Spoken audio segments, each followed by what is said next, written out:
Milton Erickson ha sido considerado un maestro en el arte del cambio, por sus métodos sorpresivos, indirectos, paradójicos, por el uso que hacía de las metáforas y narraciones como vehículo de influencia y persuasión, que desbordaba los parámetros lógicos y racionales, y por la sutileza y maestría con que manejaba las posiciones de comunicación y se adentraba en el modelo de mundo del paciente. Parecía conocer los entresijos y modulaciones del inconsciente, de tal modo que se deslizaba en él como un navegante certero, sembrando y despertando los recursos que las personas necesitaban para conseguir sus objetivos. Contaba una sencilla historia que en el mundo de la psicoterapia se convertiría en la metáfora por excelencia para explicar los abordajes paradójicos. Es la siguiente.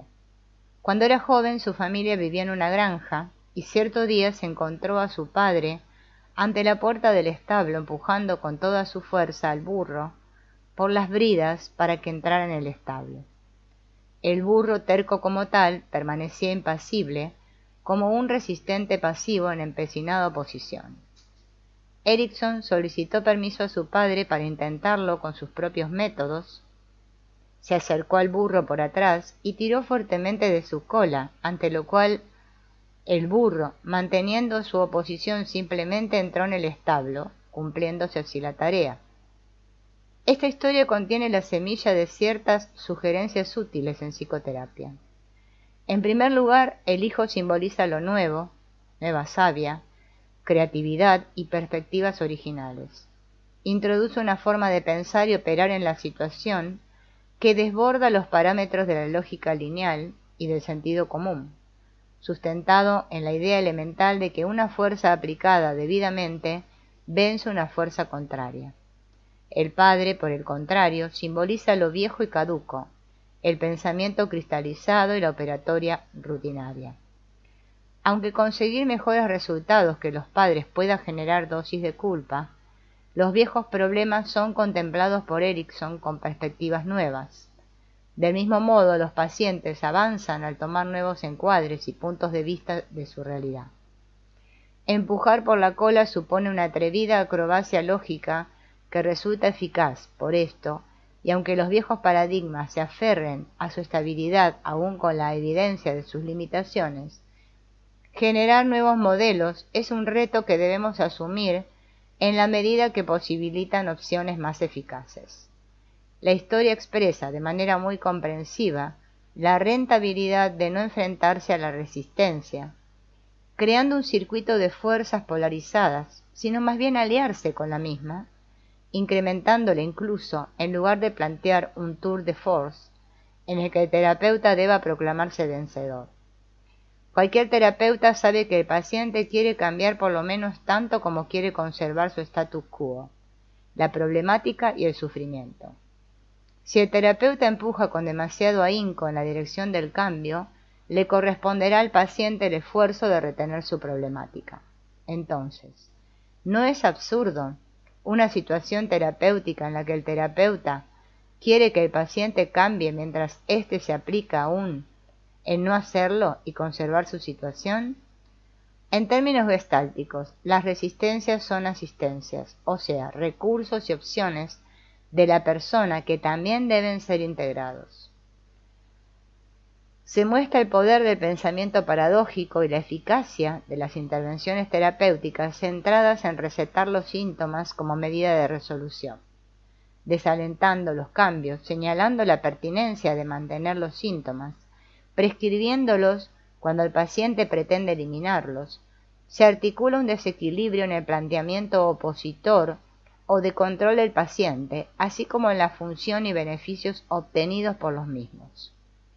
Por último, bien podríamos hacer una pregunta nada estúpida.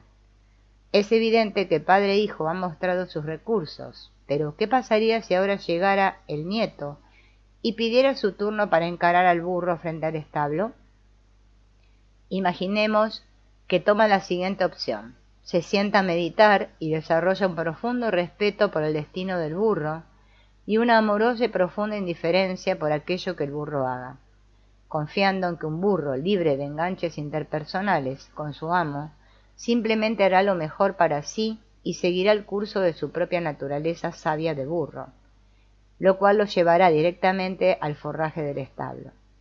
Se conforma así una posición libre de intenciones, expresando algo así como: no estoy aquí para empujar por delante, tampoco por detrás, ni siquiera estoy aquí para empujar, solamente estoy aquí.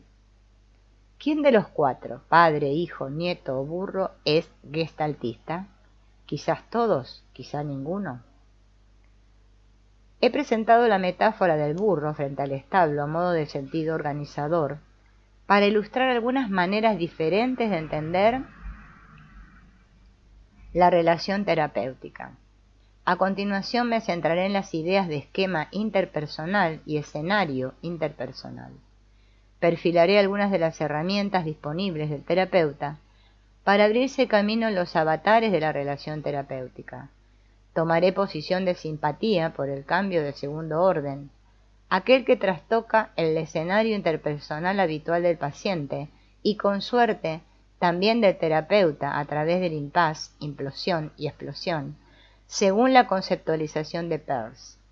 Proseguiré interrogándome sobre el viejo tema de si y cómo cura la relación, para desembocar en una breve reflexión sobre el tema de la transparencia.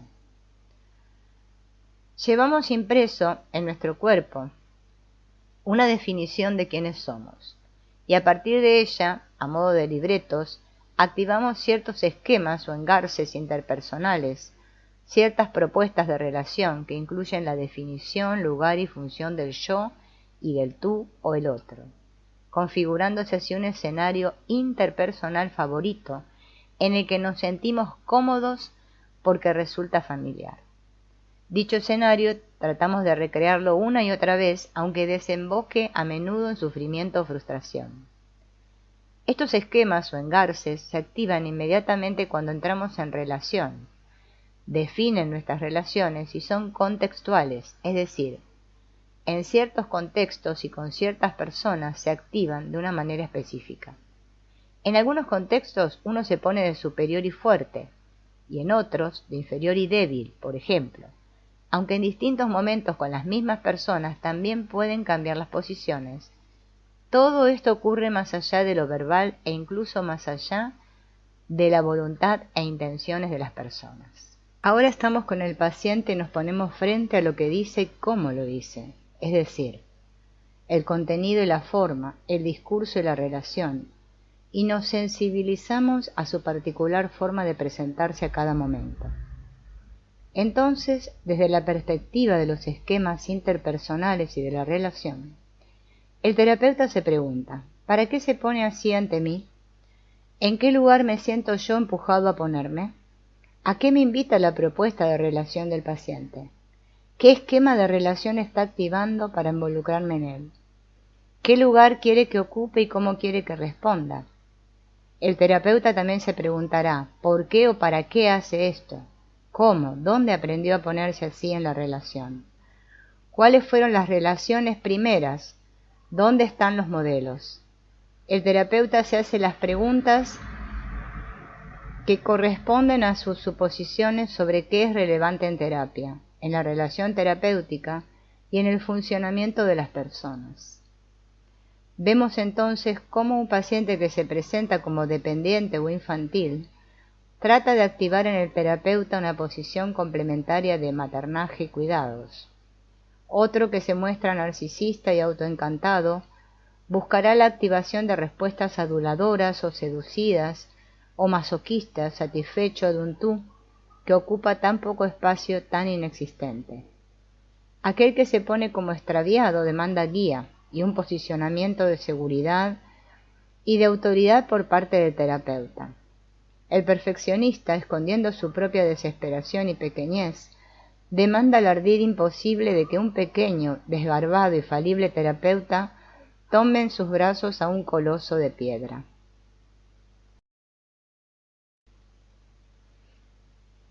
Otro, a base de proclamas autoinmolantes, pretende convencer al terapeuta de cuán lógico sería que lo escupiese, rechazase, que fuera un sádico y legítimo abusador. El controlador relata la capacidad confrontativa del terapeuta como diciendo: si verdaderamente fueras fuerte y poderoso, conseguirías romperme. O el clásico burro frente al establo, el paciente pasivo que agrede resistiendo mientras proclama con inocencia: no dejes de empujar, en tanto que el terapeuta se empeña con las mejores intenciones. Y así un largo etcétera, pues las combinaciones son infinitas. Por otro lado, esto es solo una cara de la moneda, ya que si le damos la vuelta encontramos fácilmente más de lo mismo en versión aparentemente distinta. El que busca maternaje también trata de confirmar su orfandad y el rechazo del terapeuta. Al que busca adulación no le desconcierta descubrir la exasperación del otro y su confrontación. El extraviado podrá despreciar los caminos que le ofrece el experto, con encontrar la valoración y el reconocimiento absoluto. Por último, el burro, frente al establo, degusta tanto la omnipotencia como la impotencia del terapeuta. Ambos son de la misma clase, el pasto fresco en la cerca de sus neurosis. Para el terapeuta, una tarea principal consiste en ser consciente del esquema interpersonal, propuesta de relación o asunto transferencial que el paciente activa en la terapia porque le resulta un escenario conocido, cómodo y seguro, que corresponde a los aprendizajes y esquemas de vinculación que fueron importantes en la historia del paciente, permitiéndole defenderse, manejar el entorno, sobrevivir y hacer llevadero el dolor. El terapeuta también debe ser consciente, trabajo que se va perfilando y profundizando más y más en la supervisión, de su propio esquema interpersonal, propuesta de relación o asunto contratransferencial, favorito, porque en él se encuentra cómodo y le refleja los propios aprendizajes, pautas, defensas y cristalizaciones de su historia personal. Cuando el terapeuta activa de modo reiterado e inconsciente su propio esquema predilecto, se vuelve víctima del mismo, pierde indiferencia y perspectiva, e involucra al paciente en una propuesta de relación cristalizada, incuestionable e inflexible. Un ejemplo. Hace un tiempo entrevisté a un hombre que venía de una larga y fracasada terapia de 17 años.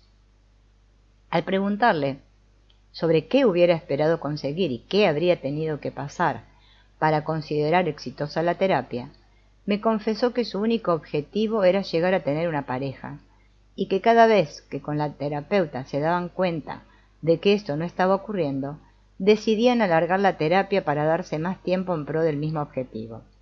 Solo después de 17 años lograron asumir su fracaso y aventurarse a una desesperanzada y dolorosa separación.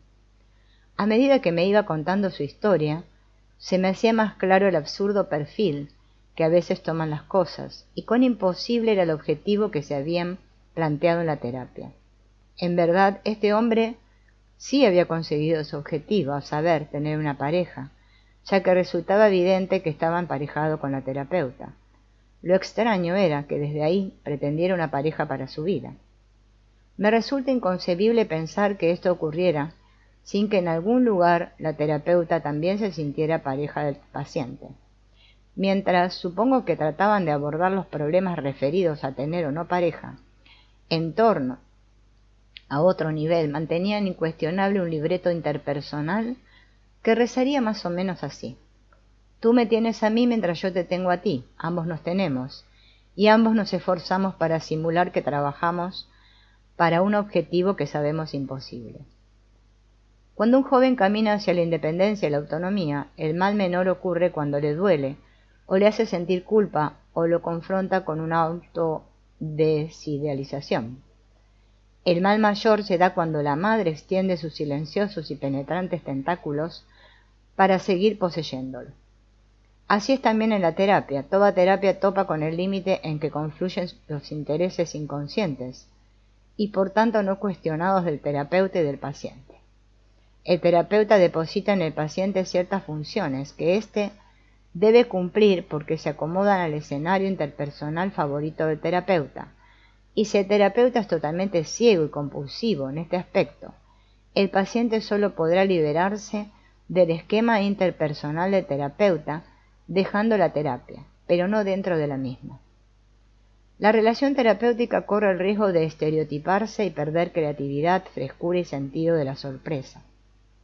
A decir verdad, como la mayoría de las relaciones, a medida que avanza, tiende a ser predecible y pierde lugar lo inesperado, lo cual nos ofrece comodidad y seguridad.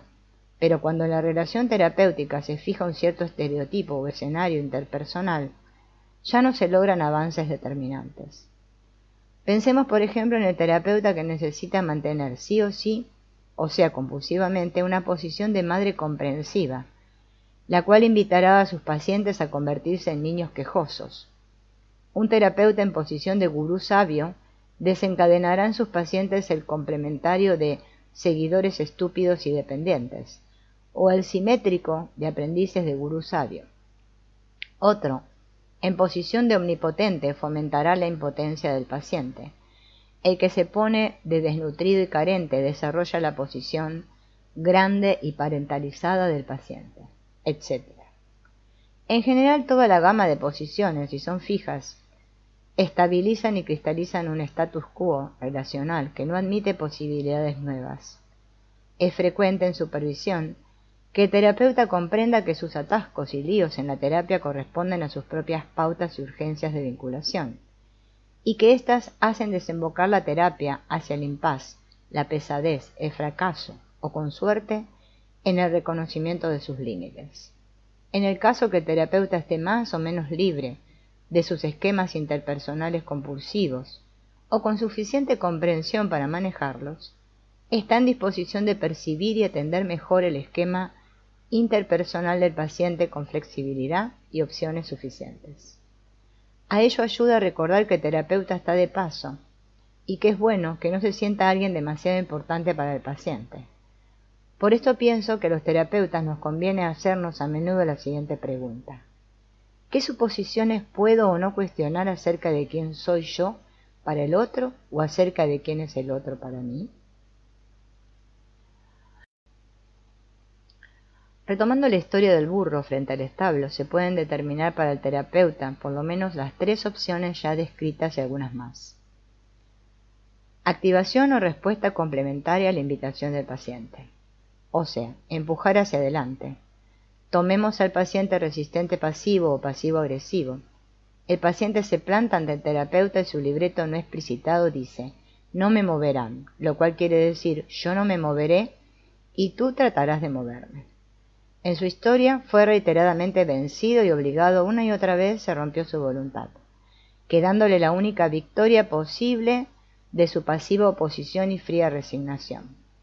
En su escenario hay un obligador invencible y un dócil absolutamente rebelde y resentido. El terapeuta se siente invitado a empujar, a aplicarse con todas sus fuerzas, estrellándose contra la granítica oposición envasada en una sonriente colaboración hasta terminar exhausto, cabreado e impotente. En este momento el paciente esboza una sonrisa victoriosa. Ha jugado su juego favorito y se siente a gusto porque confirma su esquema interpersonal. En verdad ambos pierden, víctimas de un drama inútil y sin ningún cambio. El terapeuta ha activado una posición complementaria y ha aceptado el papel de personaje comparsa en el drama del paciente. Activación o respuesta simétrica a la invitación del paciente. O sea, empujar hacia atrás. Ahora el terapeuta trata la resistencia como asistencia y no desea vencer. No se pone a empujar ni toma un perfil activo.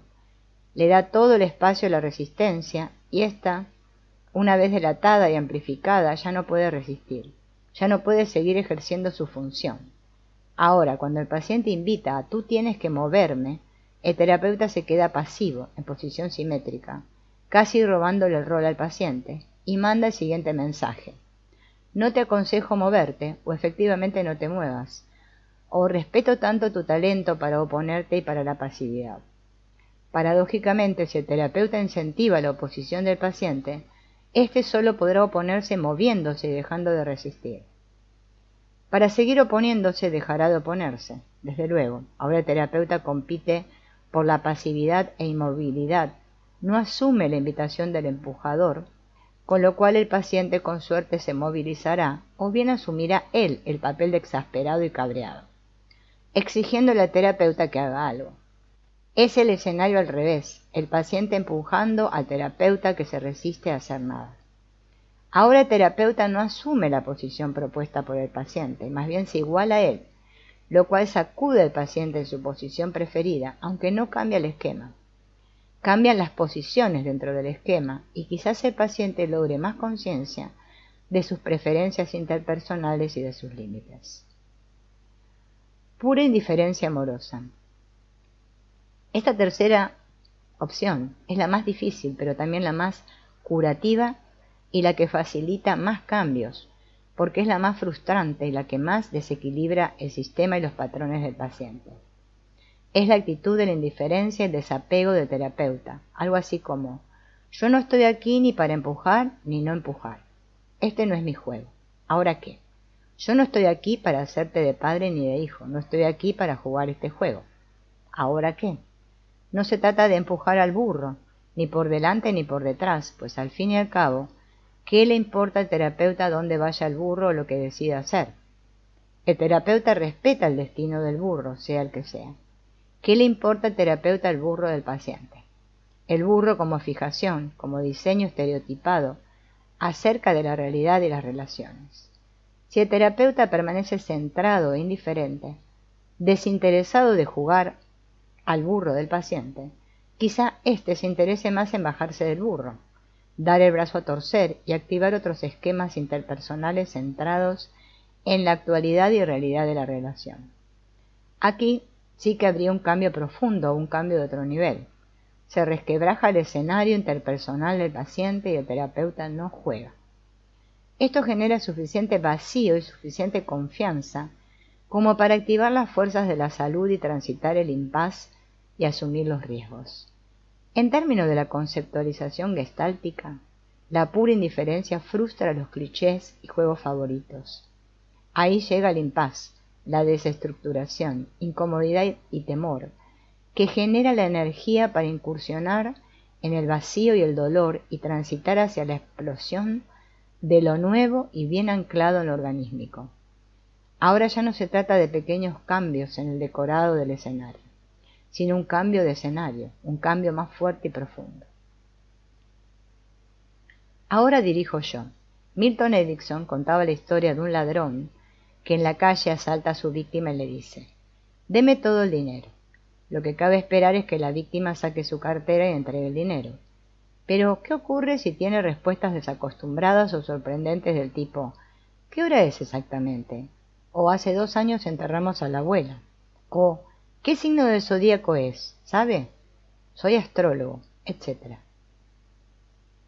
En lugar de responder a la propuesta del atacante, aquí la víctima se arriesga y toma la dirección. Sorprendentemente trata de definir otro contexto y otras reglas que no encajan con lo esperado. Esta anécdota sirve al propósito de comprender la importancia de que el terapeuta impida que el paciente juegue siempre con sus reglas y proponga saltos creativos y extraños que lleven al paciente a experiencias desacostumbradas, fuera del territorio y escenarios que articulan su modelo del mundo. Se introduce sorpresa y ruptura de esquemas y de expectativas. Si en los parámetros y la lógica que maneja el paciente no encuentra la salida, no suele ser muy rentable entrar a participar en dicha lógica.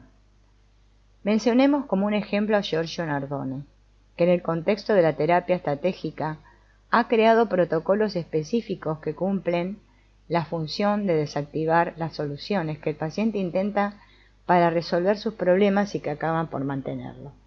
En el caso de los pacientes obsesivos, por ejemplo, les señala cómo buscan respuestas inteligentes a preguntas tontas, con la esperanza de mitigar su angustia, lo cual, mirado de cerca, resulta una magnífica intervención que denuncia que las preguntas son tontas y al mismo tiempo sugiere al paciente obsesivo que, tal vez, no le convenga buscar respuestas verdaderas e inteligentes.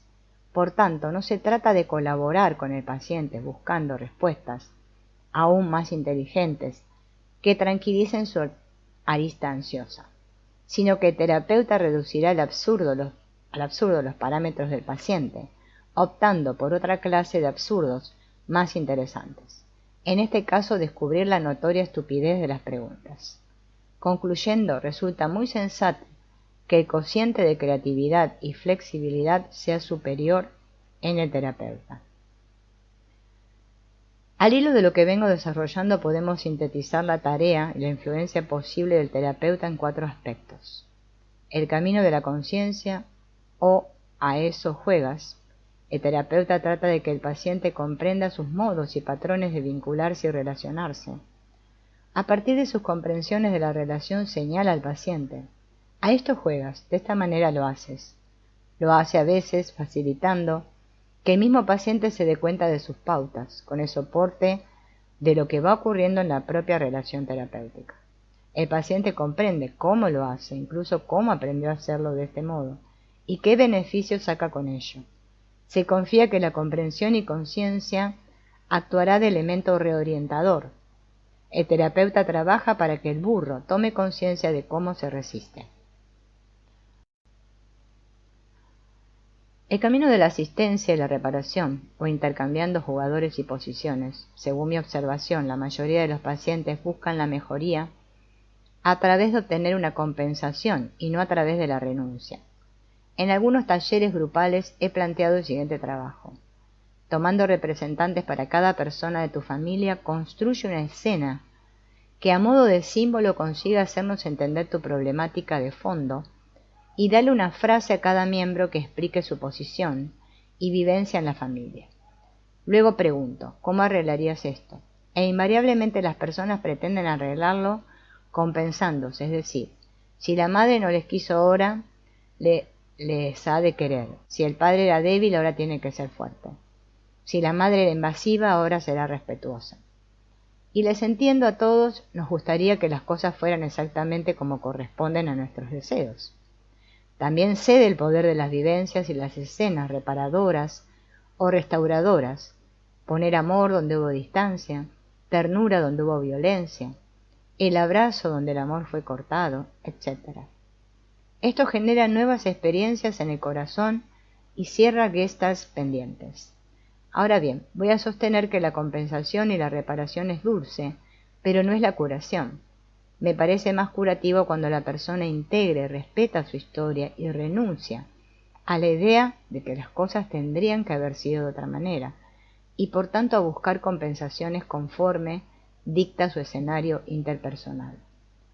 Cuando el paciente consigue del terapeuta una respuesta complementaria, por ejemplo, cuando el paciente en posición infantil consigue maternaje del terapeuta, se trata de una compensación dulce.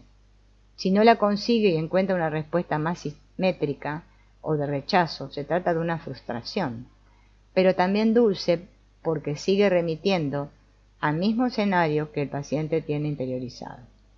Si un paciente activa en el terapeuta en la posición de rechazo, tanto si éste lo rechaza como si lo acepta, se está jugando en el escenario dramático del paciente.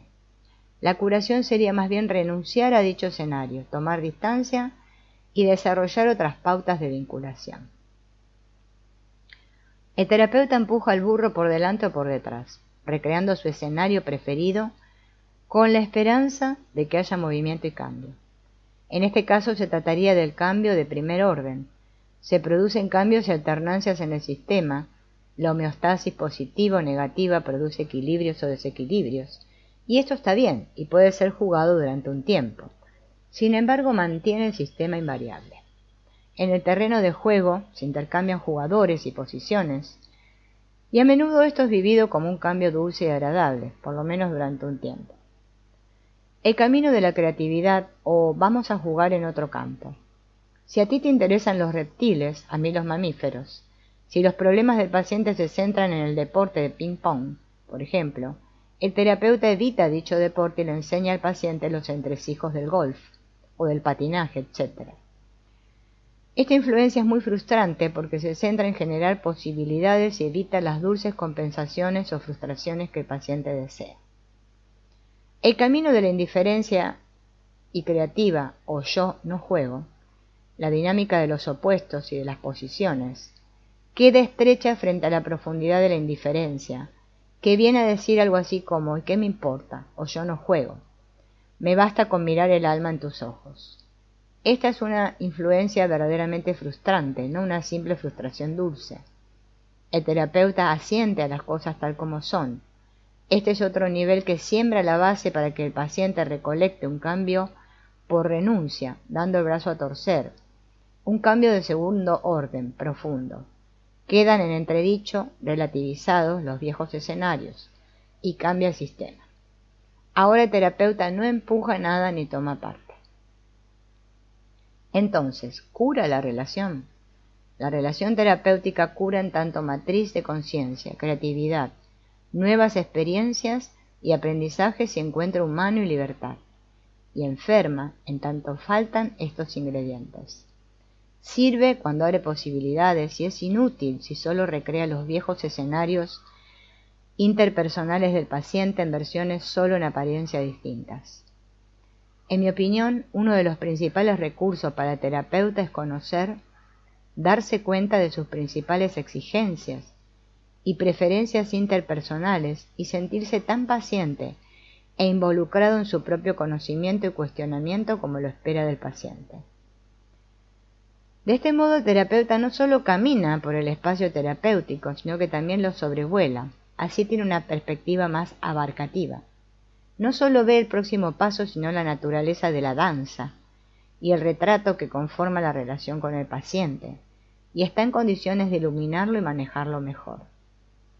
Si su sensibilidad y percatación es la herramienta base para los dramas y las comedias de lo humano, el desarrollo de una madura y amorosa indiferencia le provee de una sabiduría y sensibilidad mayor. Esto lo hace más libre. La transparencia del terapeuta como sustituto al manejo de la contratransferencia es solo un ingrediente más de una actitud crecida en la indiferencia amorosa, que sirve al encuentro dialógico y se sostiene en ella, con un poco de retardo respecto al anterior número, que versaba sobre transferencia y transparencia, que él sirvió de estímulo para ordenar mis ideas, aunque todavía no estuvieran listas para ser plasmadas. Diré como colofón que, en mi opinión, el contrapunto natural gestáltico al concepto analítico de la contratransferencia no es tanto la transparencia, sino una indiferencia amorosa o centro vacío del terapeuta y su congruencia personal. Más importante que la transparencia me parece la congruencia del terapeuta y su capacidad para mantenerse honesto y libre. Haría diferencia entre el terapeuta manejado por la transparencia del terapeuta que la maneja. El primero muestra su verdad como parte de la jugada prescrita por el paciente. Responde a la compulsión dictada por la fuerza de escenarios interpersonales viejos y limitantes. El segundo goza de libertad y vive en el presente.